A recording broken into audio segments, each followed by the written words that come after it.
नमस्कार दोस्तों, मैं राजेश चौहान आपका हार्दिक स्वागत करता हूं आपके ही अपने चैनल राजेश क्लासेस में। आज के वीडियो में हम जानेंगे CH के अलग अलग उच्चारण के प्रकारों को।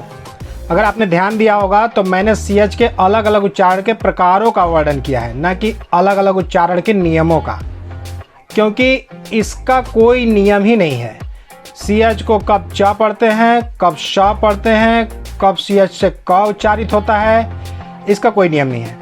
जैसा कि आपने मेरे पिछले अन्य वीडियो में देखा होगा कि इंग्लिश के किसी भी लेटर के उच्चारण का कोई ना कोई नियम होता था। जैसे C के बाद EIY लगा हो तो C को श पढ़ते हैं, या Y के बाद अगर कोई वाउल्स लगा है तो उसे व्यंजन के रूप में या पढ़ेंगे, नहीं तो बाकी जगहों पे Y का उच्चारण स्वर के रूप में होता है। CH को क, स, च उच्चारित करने का कोई नियम तो नहीं है, पर इसका कारण आज से 1500 साल पहले इतिहास की कहानियों में छिपा हुआ है। उस दिलचस्प कहानी को जानने से पहले एक रिक्वेस्ट है, यदि आप मेरे चैनल पर पहली बार विजिट कर रहे हैं तो चैनल को सब्सक्राइब करने के साथ साथ बेल आइकॉन पर क्लिक करके ऑल पर सेट कर लें, ताकि जब भी मैं इस तरह के वीडियो अपलोड करूं तो उसका नोटिफिकेशन सबसे पहले आपको प्राप्त हो सके।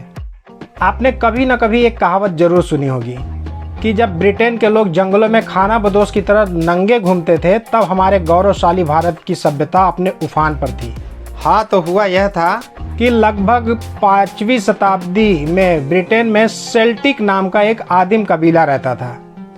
एक बार उसके पड़ोसी देश जर्मनी में निवास करने वाले 3 ट्राइब्स, जिन्हें एंगल, सैक्सन और जूट्स कहा जाता था, उन्होंने ब्रिटेन पर आक्रमण कर दिया और उस पर अधिकार करने के बाद वहीं बस गए। अब ब्रिटेन और जर्मनी के मिलने से एक नई भाषा का जन्म हुआ, एंग्लो सैक्सन, जिसे हम और आप आज ओल्ड इंग्लिश के नाम से जानते हैं। अब इसके 3 साल बाद एक बार फिर ब्रिटेन पर आक्रमण हुआ, और इस बार यह आक्रमण हुआ था स्कैंडिनेवियंस द्वारा। अब ये स्कैंडिनेवियंस कौन थे? तो स्वीडन, डेनमार्क और नॉर्वे के लोगों को स्कैंडिनेवियंस कहा जाता था। स्कैंडिनेवियंस भी ब्रिटेन में ही सेटल हो गए, लेकिन वो खाली हाथ नहीं आए थे। वो अपने साथ 3 लैंग्वेज लेके आए थे, एक लैटिन, दूसरा स्पेनिश और तीसरा फ्रेंच। ये तीनों लैंग्वेज भी अब एंग्लो सैक्सन का हिस्सा बन चुकी थी। इस तरह से एंग्लो सैक्सन में 2 भाषाएं पहले थी, पहली सेल्टिक और दूसरी जर्मन, और अब ये 3 लैटिन, स्पेनिश और फ्रेंच, कुल मिलाकर अब 5 भाषाओं का मिश्रण बन चुकी थी, जिसका नाम रखा गया एंग्लिश, जो बाद में इंग्लिश बना। इसी के नाम से ब्रिटेन का एक और नाम पड़ा, इंग्लैंड। अब आज जब हम इंग्लिश की बात करते हैं तो आपको ये ध्यान में रखना होगा कि इसमें Celtic, old Germanic, old French, Latin और स्पेनिश भाषा की बात हो रही है। इसके अलावा एक और भाषा है जिसका जिक्र करना बहुत ही ज़रूरी है, वो है ग्रीक या यूनानी भाषा, क्योंकि मध्यकालीन युग में यूनानी साहित्य बहुत ही समृद्धशाली और उन्नत थी। 14वीं शताब्दी में हुए पुनर्जागरण या नवजागरण आंदोलन में इसी यूनानी साहित्य का बहुत ही महत्वपूर्ण योगदान था। उस दौर में इंग्लिश में एक भाषा और जुड़ गई, वो थी ग्रीक। यही इंग्लिश का गोल्डन पीरियड था। कहा जाता है कि अगर इंग्लिश में ग्रीक भाषा के शब्द ना होते तो शायद इंग्लिश इतनी डेवलप्ड लैंग्वेज ना होती। अब विश्व में जितनी भी भाषाएं हैं उनको कई मेन कैटेगरीज और उनके सब कैटेगरीज में बांटा गया है। उसमें से एक है इंडो यूरोपियन लैंग्वेज। इसकी 2 उपशाखा भी है। पहला वेस्ट जर्मनिक लैंग्वेज, जिसमें इंग्लिश, जर्मन, डच भाषाओं को रखा गया है, और दूसरा है इटैलिक लैंग्वेज। हमने यहाँ जितनी भी भाषाओं का जिक्र किया है उन सबको इंडो यूरोपियन लैंग्वेज की कैटेगरी में ही रखा गया है। इसके अलावा एक और मेन कैटेगरी है ग्रीक। बाद में दूसरे देश से व्यापार के दौरान इंग्लिश में और भी अन्य भाषाओं का मिश्रण हुआ। अब जो ये इंग्लिश है, जिसे कि वेस्ट जर्मनिक लैंग्वेज की कैटेगरी में रखा गया है, उस पर बाहर से आई सभी भाषाओं का असर हुआ। मान लीजिए कि अगर ओरिजिनल इंग्लिश में CH को च पढ़ते हैं, जो कि ओल्ड फ्रेंच से आया था, लेकिन अब मॉडर्न फ्रेंच में CH को श पढ़ते हैं, या ग्रीक लिटरेचर में CH से क पढ़ा जाता है, तो CH तो एक ही तरीके से लिखा जाएगा, लेकिन अगर वो ओरिजिनल इंग्लिश का वर्ड है तो CH से च पढ़ेंगे। यदि मॉडर्न फ्रेंच का वर्ड है तो श पढ़ेंगे, और यदि ग्रीक भाषा से आया हुआ शब्द है जिसमें CH लिखा है तो उसे क से उच्चारित करेंगे। अब कौन सा CH इंग्लैंड यानी ओल्ड फ्रेंच का है, कौन सा न्यू फ्रेंच का, और कौन सा CH ग्रीक भाषा का है, ये जानने के लिए आपको तीनों भाषाओं को अलग अलग पूरा अध्ययन करना होगा, जो कि बहुत ही टेढ़ी खीर है। सबसे आसान तरीका है उन शब्दों को रट लेना या दिमाग में बिठा लेना, जिसका उपयोग सामान्यतः जीवन में अक्सर होना है। मैं ऐसे ही शब्दों की एक पूरी लिस्ट बनाकर लाया हूँ। इतना बता दूँ कि इंग्लिश में 80% स्थानों पर CH का मुख्य उच्चारण च होता है। अब चलिए चलते हैं CH से च, स, क वाले उन शब्दों के बारे में जानते हैं जो रोज़मर्रा के जीवन में काम आने वाली है। इसे आप रट लीजिएगा और दिमाग में बिठा लीजिएगा, आगे आपको ये बहुत ही ईजी हो जाएगा।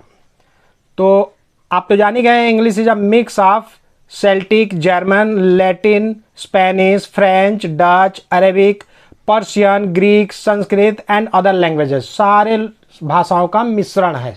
तो अब CH से च वाले शब्दों को देखते हैं पहले, जो ओल्ड फ्रेंच से आया है। CHANG, चेंज, यहाँ पे CH से च पढ़ रहे हैं। चेंज मतलब होता है परिवर्तन। CHILDREN, चिल्ड्रेन, चिल्ड्रेन मतलब होता है बच्चे, चाइल्ड मतलब बच्चा, चिल्ड्रेन मतलब बच्चे। चिकन, चिकन मतलब मुर्गा। चैनल, चैनल होता है प्रणाली। चैम्बर, चैम्बर मतलब होता है कक्ष। चीप, चीप मतलब होता है सस्ता। चूज, चूज मतलब चुनना। चेयर, चेयर मतलब कुर्सी। चांस, चांस मतलब अवसर। चीज मतलब पनीर। चेक, चेक मतलब जांच करना। चीक, चीक मतलब गाल। मच, मच मतलब बहुत अधिक होता है। सच, सच मतलब ऐसा, इतना। इंच, इंच मतलब होता है फुट का 12वां भाग, 1 फुट में 12 इंच होते हैं। रिच, रिच मतलब अमीर। RICH, रिच मतलब अमीर। REACH, रीच मतलब पहुंचना। वॉच, वॉच मतलब घड़ी भी होता है, वॉच मतलब देखना भी होता है, वॉच मतलब निगरानी करना होता है, 3 होता है। इसके बाद WHICH, विच मतलब होता है कौन, जो, और WITCH, विच मतलब होता है चुड़ैल।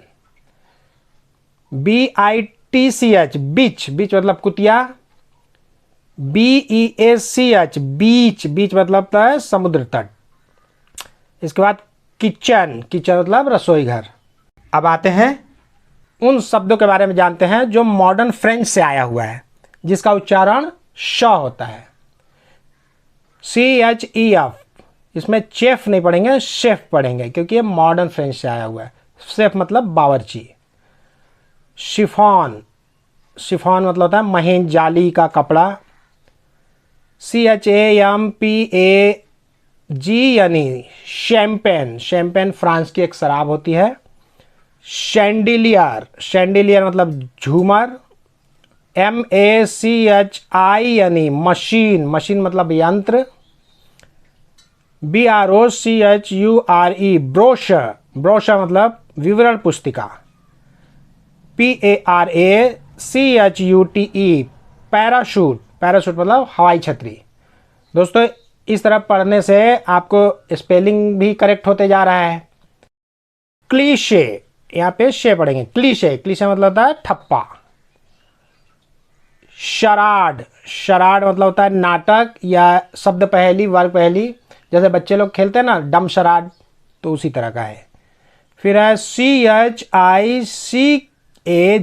शिकागो, अमेरिका का एक शहर है शिकागो।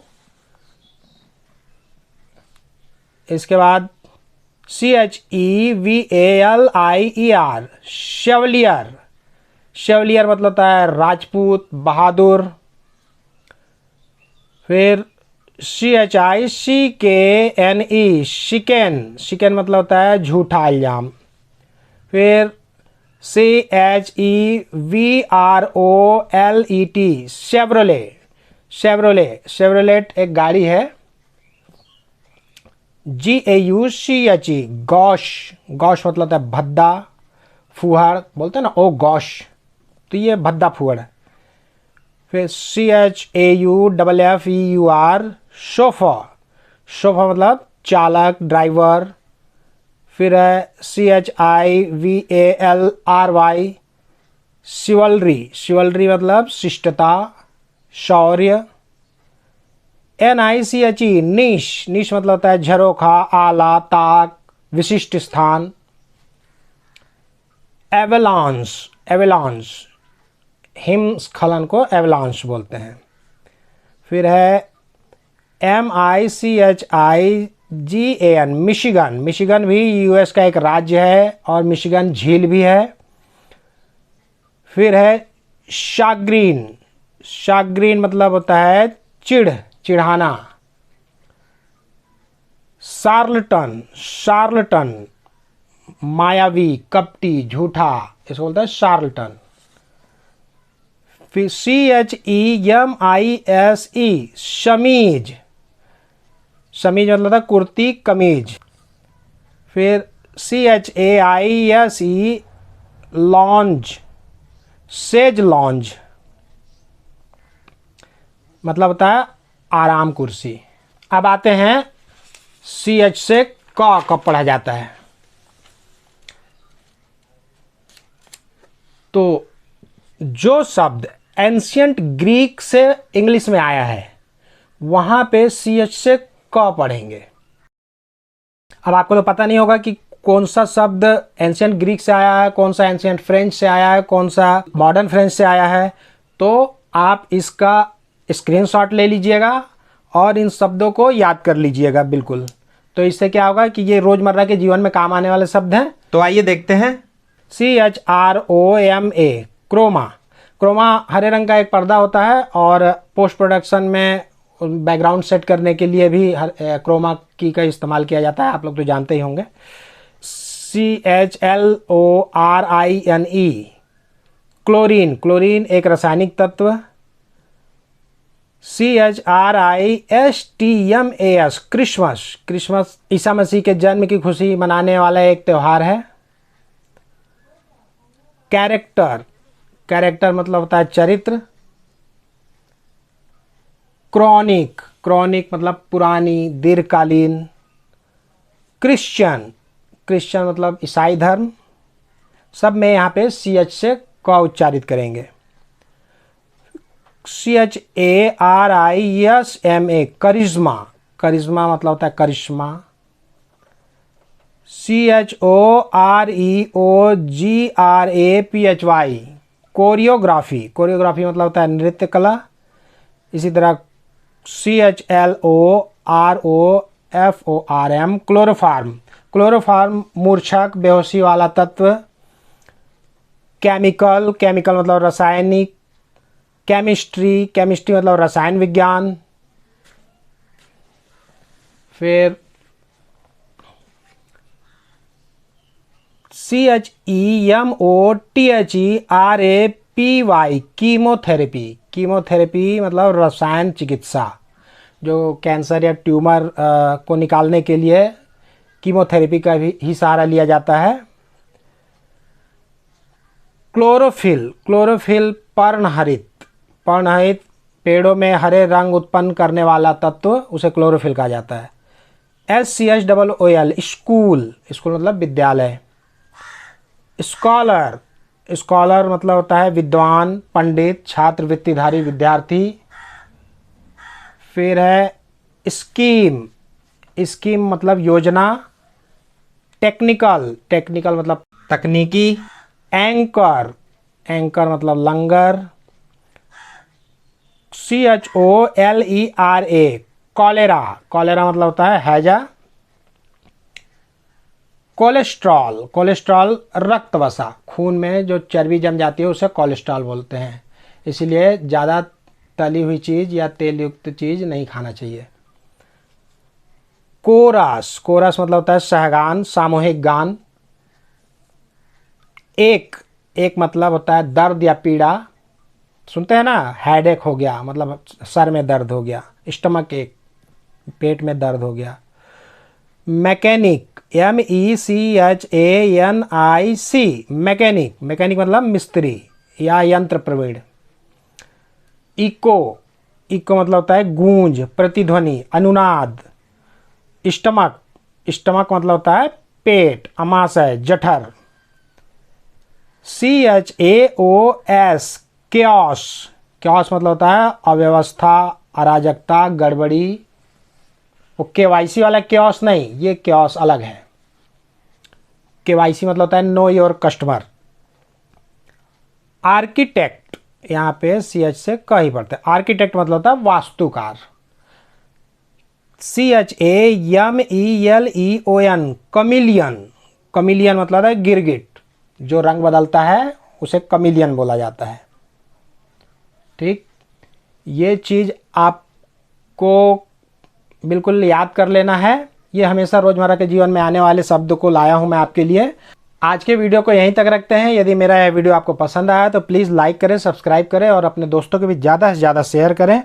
ऐसे ही इंग्लिश के किसी और दिलचस्प जानकारी के साथ अपने अगले वीडियो में बहुत जल्द मुलाकात होगी। तब तक के लिए अपना ध्यान रखें, खुश रहें, मस्त रहें, स्वस्थ रहें। नमस्कार।